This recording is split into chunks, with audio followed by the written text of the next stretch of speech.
আমদানির আভাস পেয়ে গেল সোমবার কেজিতে 40 থেকে 50 টাকা কমে 100 থেকে 110 টাকা কেজি দরে নামে বাড়তে থাকা দেশি পেঁয়াজের দাম।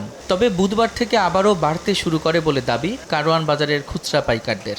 শুক্রবার সকালে যা উঠে যায় 140 টাকা কেজি দরে। 1 কেজি ভারতীয় পেঁয়াজও বিক্রি হচ্ছে 110 থেকে 120 টাকায়। 3 দিনের ব্যবধানে মুড়ি কাটা পেঁয়াজের দাম বেড়েছে কেজিতে 30 টাকা পর্যন্ত, যা নাভিশ্বাস তুলেছে ক্রেতাদের। 700 টাকা পাল্লা 140 টাকা কেজি, এভাবে তো দাম বাড়লে তো আমরা গরিব মানুষ খেতে পারবো না। ইন্ডিয়ার পেঁয়াজ আসার কথা শুনি না, 2 দিন পেঁয়াজের দাম হঠাৎ করে কমছিল।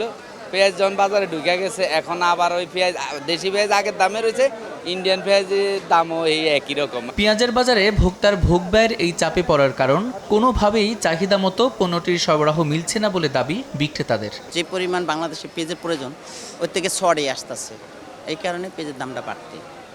ধরেন আমার পেঁয়াজ লাগবে ডেলি 50 বস্তা, আমি পাইতেছি 10 বস্তা। তবে স্বস্তি মিলছে সবজির বাজারে।